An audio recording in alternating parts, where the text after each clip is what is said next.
A soft melody played in the background of the high-end restaurant, blending seamlessly with the clinking of silverware and murmured conversations. The golden chandeliers above cast a warm glow on the polished mahogany floors, and the air smelled of fine wine and rich indulgence. The kind of place where fortunes were spent in a single evening, and where people like her were supposed to remain invisible. But tonight, that would change. Before we dive into this incredible story, make sure to like, share, and subscribe so you never miss out on these powerful tales that will leave you speechless. Now let's begin. Jasmine stood by table 17, her notepad in hand, her brown eyes calm but alert.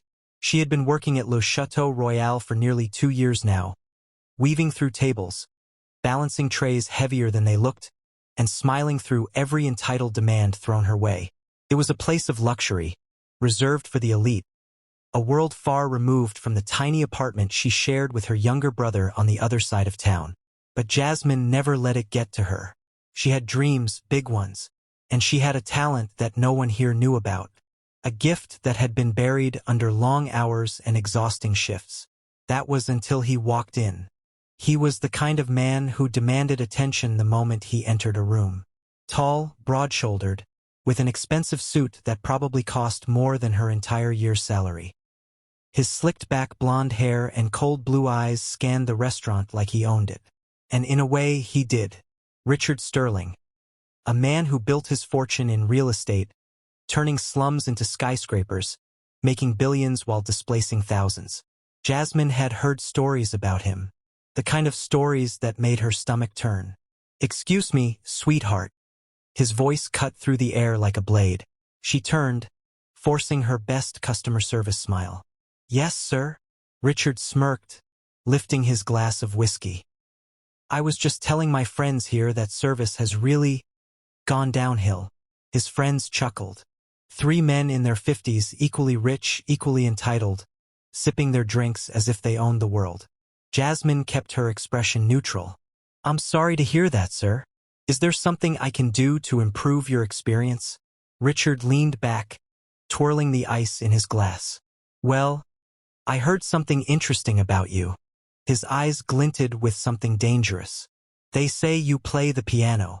Jasmine's stomach twisted. She didn't respond. His smirk widened. "Oh, don't be shy now. It's just a little party trick, isn't it?" The other men laughed. One of them, a bald man with too many rings on his fingers, waved his hand. "Come on, let the girl be, Richard. She's just a waitress, not a performer." Richard ignored him. His gaze locked onto Jasmine like a predator cornering its prey. "I insist," he said. "I want to hear you play." Jasmine's hands curled into fists at her sides. She knew what this was. A game. A mockery. He wasn't asking her to play because he wanted to hear music. He wanted to put her on display, to remind her of where she stood. "Sir," she said carefully, "I'm just here to serve food." Richard clapped his hands once, loud enough to make nearby diners glance over. "And now you're here to entertain. Consider it part of your tip." More laughter, more eyes turning toward them. Jasmine swallowed hard. She could feel heat creeping up her neck, the humiliation tightening around her like a noose. The last thing she wanted was to give him what he wanted. But then she saw Louis, her manager, standing near the bar, watching with that familiar warning look in his eyes. The kind that said, "Don't cause trouble, Jasmine." Her job depended on this. Her rent, her brother's school fees. She inhaled slowly. "Fine," she said, her voice steady. Richard's grin widened as if he had won some twisted battle. "That's the spirit." Jasmine turned away, making her way toward the grand piano in the corner of the restaurant. It was sleek, black, and perfectly polished, meant to be played by the hired musician who wasn't here tonight. She ran her fingers over the cool keys, her reflection staring back at her from the glossy surface. The restaurant had gone quieter. Curious whispers floated through the air. She could feel their eyes on her, waiting, expecting, ready to be amused. She exhaled. And then she played. The first note rang out soft yet deliberate, like a whisper before a storm. Her fingers moved instinctively, flowing into a melody that wasn't just music, it was soul. A song born from long nights, from struggle, from passion buried beneath responsibility. The room shifted. Conversations died. Forks and knives paused midair. Even the waiters stopped in their tracks. Richard Sterling, the man who had ordered this performance as a joke, leaned forward, his smirk faltering. Because this wasn't just some waitress plunking away at the keys. This was something else. Something powerful. And he wasn't ready for it. The moment Jasmine's fingers touched the keys, something changed. The energy in the restaurant shifted, the air thickening with an unspoken intensity. The rich patrons who had been laughing over overpriced steak and fine wine found themselves drawn in, their conversations fading into silence. Even the waiters who had been rushing from table to table froze in place, trays suspended midair as the music poured through the room like liquid gold. The melody was haunting yet beautiful, filled with longing and fire, sorrow and resilience. It was the kind of music that told a story of struggle, of dreams, of a soul too big to be caged by circumstance. And Richard Sterling? The man who had forced her onto this stage as a joke? He wasn't laughing anymore. His smirk had disappeared, his body now rigid in his chair. His fingers tightened around his whiskey glass as his blue eyes bore into her, unblinking, as if trying to understand how a simple waitress could command the room like this. But Jasmine wasn't playing for him. She was playing for herself. She was playing for the girl who had spent hours in a rundown church teaching herself to play on a broken piano with missing keys. She was playing for her mother who had always told her that music was a gift even when the world refused to listen. And she was playing for her little brother, Elijah, who still believed in dreams even when life tried to crush them. The song grew deeper, richer, her hands moving with a grace that was almost supernatural. The weight of exhaustion, of double shifts and forced smiles, of bills stacking up and dreams slipping further away, it all melted as she lost herself in the music. A woman at the bar whispered, "My God, she's incredible." A man at a nearby table murmured, "I've been to Carnegie Hall and I've never heard something like this." Richard's friends shifted uncomfortably in their seats, exchanging awkward glances. They had expected a clumsy performance, something to mock and joke about. Instead, they were witnessing something undeniable. And Richard? He looked like he had swallowed a stone. Jasmine finished the last note, letting it linger, the final whisper of a story untold. For a moment, silence. And then a single clap. Then another. And suddenly, the entire restaurant erupted into applause. Diners stood, hands coming together in thunderous appreciation. Strangers, people who wouldn't have even glanced at her before, were now cheering. Some whistled, some clapped so hard their rings smacked against their palms. A man near the back even shouted, "Encore." Jasmine sat frozen, her chest rising and falling, her fingers still resting on the keys. She had played before, but never for a crowd like this. Never in a room where she was meant to be invisible. Her heart pounded as she turned, her gaze locking onto Richard Sterling. His face was unreadable. The man who had orchestrated this as a joke was now the only one in the room not clapping. Instead, he sat there, whiskey untouched, fingers tapping against the table in slow, measured movements. Then he stood.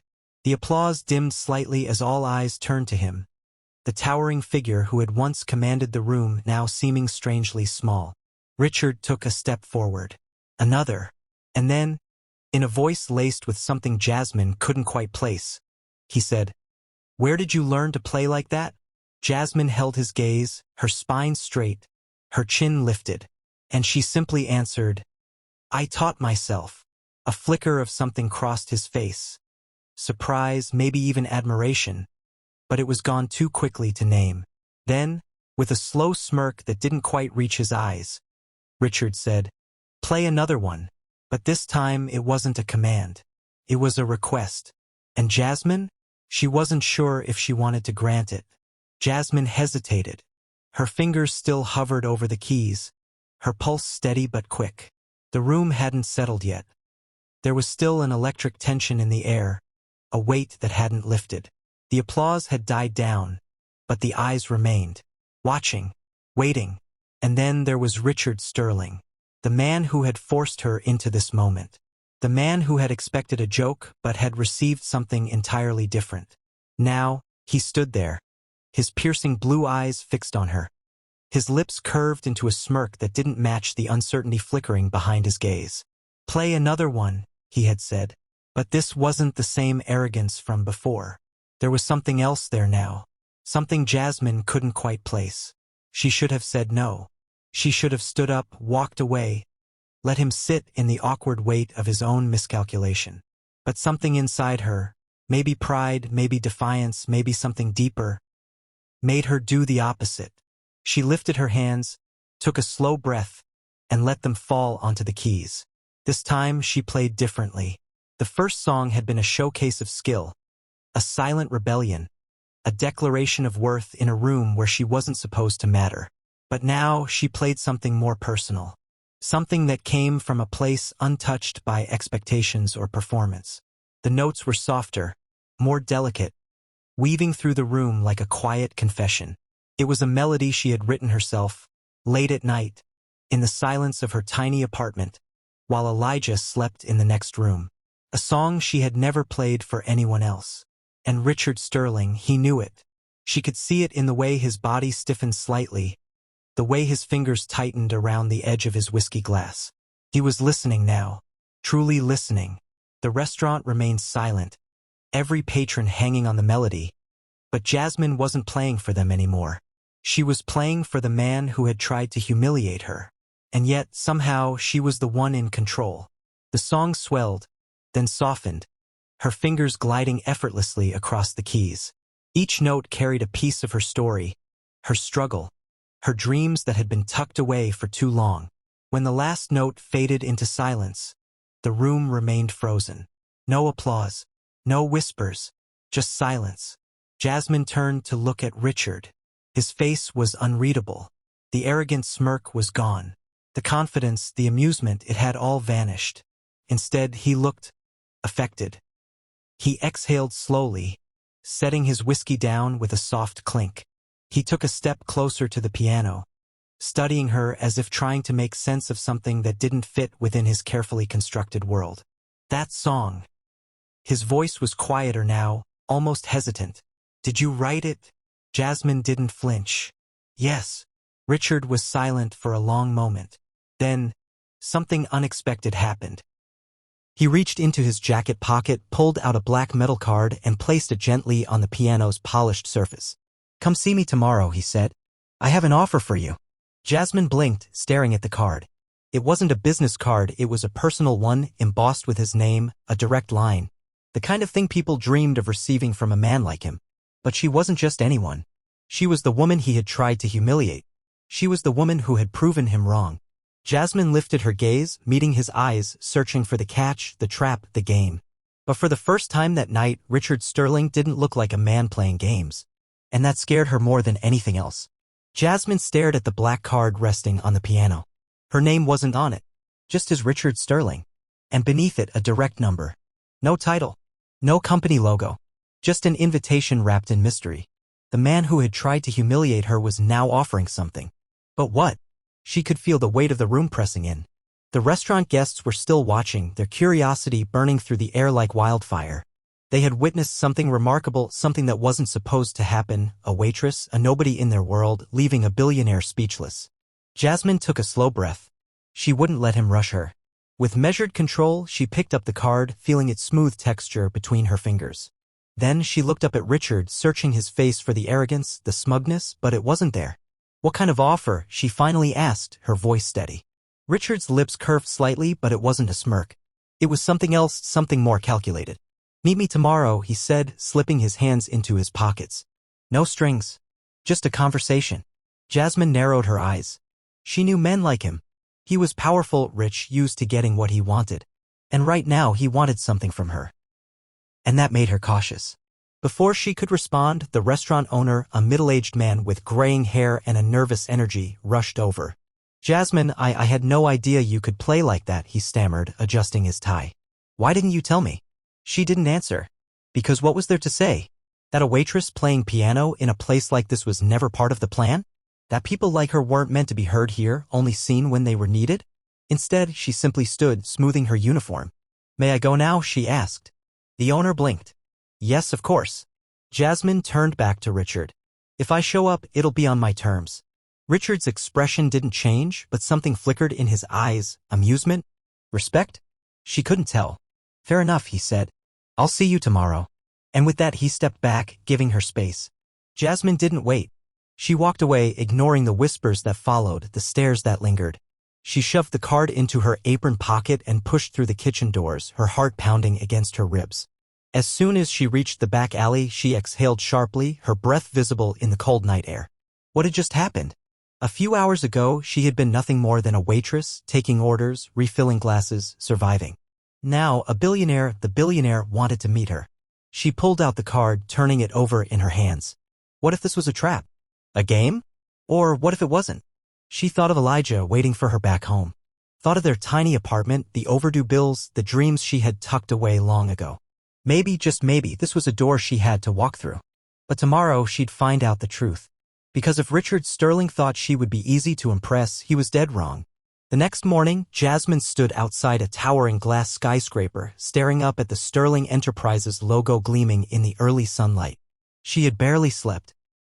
Her mind had replayed the events of last night over and over, the music, the applause, Richard Sterling's expression when she played. She had expected humiliation. Instead, she had left him speechless. And now she was here, stepping into his world. She gripped the black card in her pocket and took a deep breath. No fear. No hesitation. Then she stepped inside. The lobby was sleek, polished marble floors reflecting the warm light from chandeliers above. The receptionist, a poised woman with sharp eyes, glanced up as Jasmine approached. "Jasmine Carter," she said. "Mr. Sterling is expecting you." Expecting her. It felt surreal. She was escorted up to the top floor, the elevator rising so smoothly it barely felt like it was moving. When the doors slid open, she found herself in a massive office lined with floor-to-ceiling windows overlooking the city. And there he was. Richard Sterling stood near the glass, hands in his pockets, watching the skyline as if deep in thought. But as soon as she stepped forward, he turned, his piercing blue eyes locking onto her. For the first time, there was no arrogance. No mockery. Just curiosity. "You came," he said. Jasmine crossed her arms. "I want to know why." Richard motioned toward a leather chair, but she remained standing. He smirked slightly, not out of arrogance, but as if he respected her defiance. "Last night," he said, "I saw something I didn't expect. A talent that doesn't belong in the background." She raised an eyebrow. "And? You feel guilty for how you treated me?" He didn't flinch. "No," he admitted. "But I do know talent when I see it. And I don't waste it." Jasmine clenched her jaw. This man had humiliated her, forced her onto that stage like she was a joke. And now what? He wanted to pretend none of it happened? "So what is this?" she pressed. "Some kind of game to you?" Richard exhaled, then walked over to his desk. He picked up a folder and slid it toward her. "It's an opportunity," he said. Jasmine hesitated, then reached for the folder. As she flipped it open, her breath caught. Inside was a contract. A real contract. A full-paid sponsorship to record an album, studio time, professional production, everything. A dream laid out in ink. Her hands trembled slightly. She had spent her entire life dreaming of something like this but never believing it would come. And now it was here. But at what cost? She looked up at Richard, studying him. "Why?" His expression softened just slightly. "Because I want to see what you can do when the world is actually listening." For a moment, silence stretched between them. She could walk away. Hold on to her pride, to the way he had treated her. She could leave and pretend none of this had ever happened. Or she could take the chance. Not for him. Not because he had changed. But because she deserved this. Jasmine took a slow breath, then reached for the pen. "I don't trust you," she said. Richard chuckled. "Good. That means you're smart." She signed the contract. And just like that, everything changed.